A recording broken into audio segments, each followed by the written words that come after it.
मान्यवर बार्शी नगर परिषद बार्शीचे माननीय नगराध्यक्ष ॲडव्होकेट आसिफभाई तंबोळी, तसेच माहेर हॉस्पिटलचे ओनर डॉक्टर दीपक जगताप साहेब आणि त्याच्यानंतर बार्शी जनता टाईमचे संपादक माननीय संतोष सूर्यवंशी सर आणि तसेच आपल्या जगताप केमिस्ट्री क्लासेसचे आपले लाडके केमिस्ट्रीचे सर जगताप सर, या सर्वांचा मी त्या ठिकाणी आभारी आहे. त्यांनी या ठिकाणी हा कार्यक्रम राबवलेला आहे. आणि तसेच आपल्या महाराष्ट्राचे जनता राजे शिवछत्रपती यांच्या चरणी मी नमस्कार टाकून पुढचं मी भाषण जे आहे प्रस्तावित ते करतो.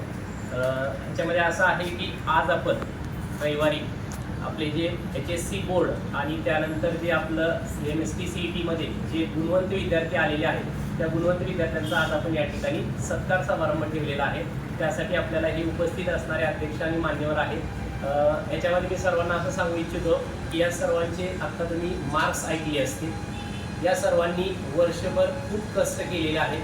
तसंच आमचं या ठिकाणी त्यांनी बोलणंही भरपूर खाल्लेलं आहे. बोलणं खाल्ल्यानंतर त्यांनी त्याच्यावरती अभ्यास करून कष्ट करून एवढे मार्क्स मिळवलेले आहेत. यांच्यामध्ये त्यांचाही सिंहाचा वाटा आहे, असं नाही की आमचाच फक्त त्याच्यामध्ये आहे. विद्यार्थी त्याच्यामध्ये त्या ठिकाणी 100% त्यांचं कष्ट आहे. आम्ही त्यांना शिकवण्याचं काम केलं, त्यांना मार्गदर्शन चांगल्या ठिकाणी करण्याचं काम केलं. त्याच्यानंतर त्यांनी घरी जाऊन त्याच्यावरती अभ्यास केल्यानंतर कष्ट केल्यानंतर त्यांना हे आज दिवस बघायला मिळालेले आहे. हे त्यांच्यासाठी आजचा दिवस आनंदाचा आहे. यानंतर त्यांचे कॅपराऊंड वगैरे चालू होतील. त्याच्यानंतर त्यांचं गव्हर्नमेंट कॉलेजला किंवा ज्या ठिकाणी त्यांचं चांगल्या कॉलेजला त्या ठिकाणी नंबर लागून जाईल. सर्वांना अशीच माझी अपेक्षा आहे की या ठिकाणी सर्वांनी त्यांच्याकडे बघून त्यांनी जसा अभ्यास केलेला आहे त्या पद्धतीने तुम्हीही तुमचं जे वर्ष आहे 12वीचं महत्त्वाचं किंवा जे आता 11वीत आहे जे 12वीत जाणार आहे त्यांनीही त्यांच्याकडनं काही ना काहीतरी चांगल्या गोष्टी शिकाव्यात. त्यांना विचारावं की त्यांनी कष्ट कसं केलेलं आहे, किती तास अभ्यास केलेला आहे, त्याच्यावरती किती कॉन्सन्ट्रेशन केलेलं आहे, फिजिक्सला मार्क्स पडण्यासाठी किती कष्ट करावे लागेल, किती एक्झाम्पल सॉल्व्ह करावे लागतील, केमिस्ट्रीला रिॲक्शन्स अवघड जात होते तर त्यांनी त्या ठिकाणी त्याच्यावरती काय सोल्युशन काढलं, या सगळ्या गोष्टी त्यांच्याकडनं तुम्ही मार्गदर्शन घ्यावं अशी माझी त्या ठिकाणी अपेक्षा आहे. आणि त्यानंतर दुसरी अशी गोष्ट आहे की त्या सर्व गुणवंत सत्कारमूर्तींचा मी आभारी आहे की त्यांनी कष्ट करून आमच्या क्लासेसचं नाव केलेलं आहे.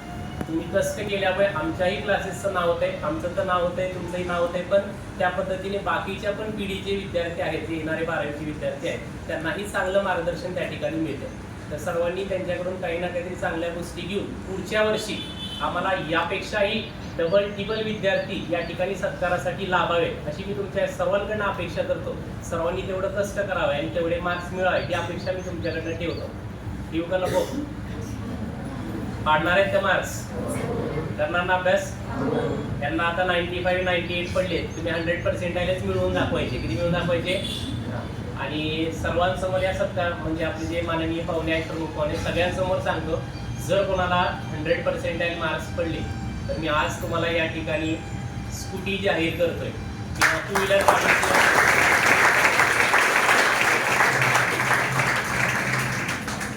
इथून पुढे जे विद्यार्थी 100% मार्क्स घेतील, 1 असेल, 2 असेल, 3 असेल, त्या सर्व विद्यार्थ्यांना त्या ठिकाणी आपल्या क्लासच्या तर्फे टू व्हीलर गिफ्ट दिला जाते. ठीक आहे? न्यू आदरणीय मोदी सर आणि जगताप सर यांच्या माझ्या क्लासेसच्या माध्यमातून त्या क्लासेसमध्ये विद्यार्थ्यांचा सत्कार आयोजित केलेला आहे. आणि या प्रसंगी उपस्थित असलेले आपल्या बार्शी शहरातील निष्णात आणि नामवंत डॉक्टर आदरणीय जगताप साहेब, तसेच आमचे सहकारी मित्र आणि बार्शी जनता टाईम्सचे संपादक मालक आदरणीय संतोष सूर्यवंशी साहेब आणि उपस्थित विद्यार्थी मित्रांनो, खरं तुमच्या या कार्यक्रमात आल्यामुळे आम्ही सुद्धा कॉलेज गोईंग स्टुडंट्स आहेत काही का असं आमचं वय थोडं कमी झालं आता तुमच्या सहवासामुळे. त्याबद्दल तुम्हा सर्वांचे धन्यवाद आणि आभार मानतो. आणि आता सरांनी सांगितलं की ज्यांना 100% पर्सेंटाईल असेल त्यांना स्कूटी ते बक्षीस देणार आहे. माझी भगवान चरणी प्रार्थना अशी राहील, सर तुमचा जरा भरपूर खर्च व्हावा, सगळ्यांना 100% पर्सेंटाईल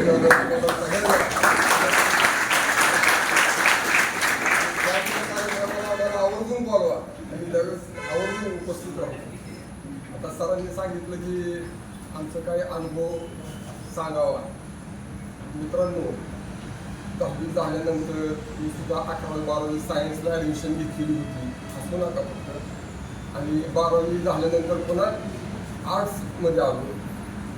BA मध्ये म्हणजे कॉलेजमध्ये फर्स्ट आलो.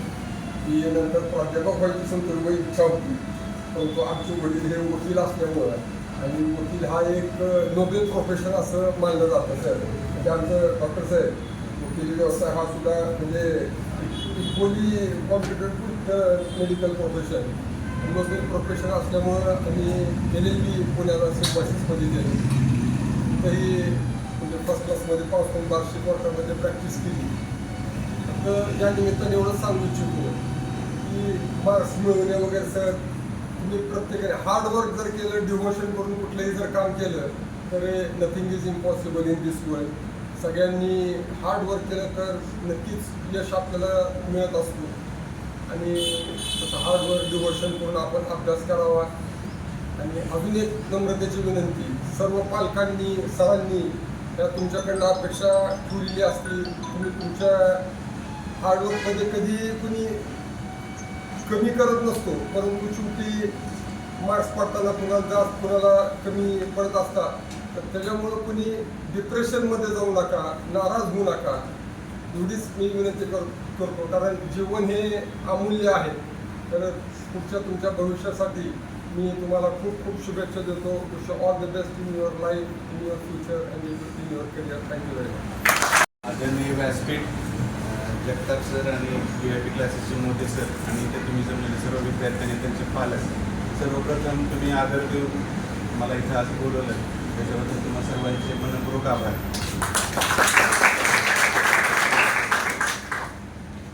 आज मी इथं जेव्हा फंक्शनला आलो तेव्हा मला माझ्या 12वीची आठवण झाली.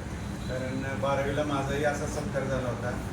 शिवाजी कॉलेजचा विद्यार्थी आणि भुजबळ क्लासेस म्हणून त्यावेळेस फेमस क्लासेस, त्यांच्या क्लासेसमध्ये आता सत्कार झाला. पण एवढं भव्य दिव्य झाला नव्हता. आम्हाला एक गुलाबाचं फूल दिलं होतं, असे फोटो काढणारे कोणी नव्हतं. एक कॉमन फोटो काढला आणि घरी पळाला. पण ती आठवण मला, ही 1992 सालची गोष्ट, ती आठवण मला आज तुमच्यामुळे तारीख झाली आणि परत आनंदित झालो. मी माझ्या 2 मित्रांना फोन केले की माझ्यावर सत्कार मूर्ती होती त्यावेळेस, त्या अशा ठिकाणी मी जाणार आहे. तर आता मोदी सर म्हणाले की गायडन्स द्या. आता हे गायडन्स म्हणजे मी 92 ते 97 MBBS केलं आणि नंतर त्याच्या पुढे 3 वर्ष MD. आता जुनं सगळं विसरलं आहे, अभ्यासाची पद्धत वगैरे. पण काय ढोबळ गोष्टी ज्या असतात अभ्यास करतानाच्या, त्या मी तुम्हाला सांगतो. आता आमचे शिक्षक नेहमी सांगायचे, जे जुने शिक्षक आहेत, की शिक्षण हे वाघिणीचं दूध आहे आणि प्रत्येकाला ते प्यायलाच पाहिजे. म्हणजे आणि आपल्याला वाघिणीचं दूध पाजणारे आपले शिक्षक असतात.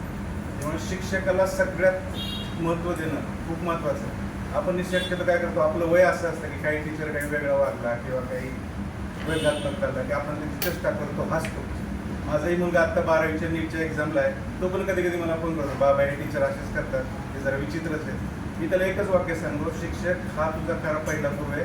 तू त्याला नतमस्तक व्हायला पाहिजे, त्याला लोटांगण घातलं पाहिजे, त्याला शरण गेलं पाहिजे. तुम्ही शिक्षकाला शरण गेलात तर सक्सेस 100% तुम्हाला मिळतो. तुम्ही शिक्षकाला वाकडा चाललात तिथं तुमचं फेल्युअर सुरू झालं.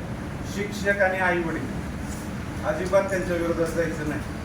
आई वडील जे आपल्यासाठी सांगतात, आपल्यासाठी 4 चांगल्या गोष्टी सांगतात, आपल्यापेक्षा जास्त उन्हाळे पावसाळे त्यांनी बघितलेले असतात, त्यांचं ऐकणं खूप गरजेचं, हे सगळ्यात महत्त्वाचं. आता जे सक्सेसफुल झाले विद्यार्थी, फेटेवाले जे आहेत, त्यांचं तर खूप जास्त अभिनंदन. पण ज्यांना आज फेटा मिळू शकला नाही त्यांचं डबल अभिनंदन. कारण त्यांना अजून चान्स आहे यांच्यापेक्षा जास्त करण्याचं, जास्त मार्क मिळण्याचं. मी असं का म्हणतोय, मला 12वीला बोर्डात आलो, मला MBBSला मार्क मिळाला. मार्ग सोपा होता मला.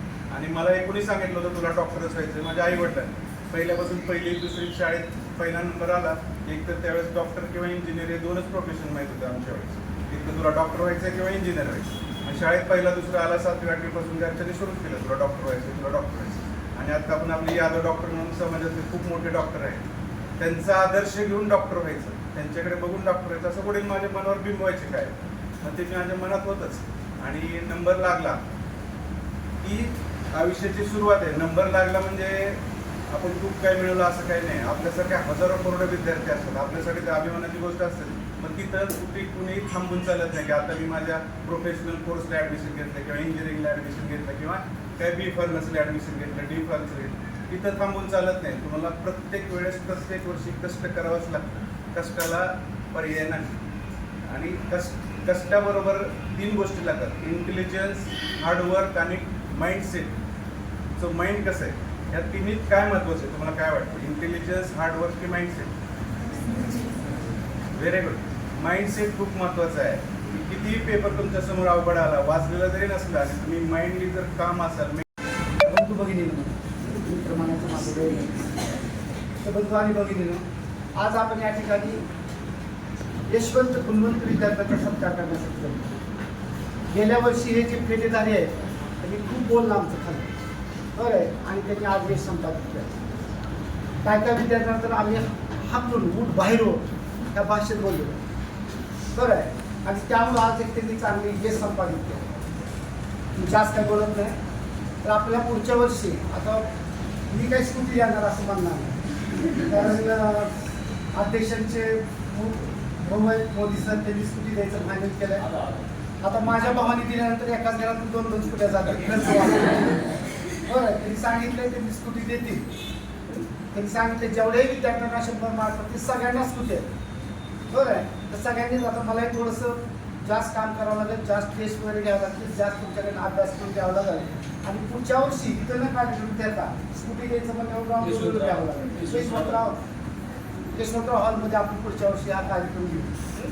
एवढं बोलतो मी माझी भाषण संपतो.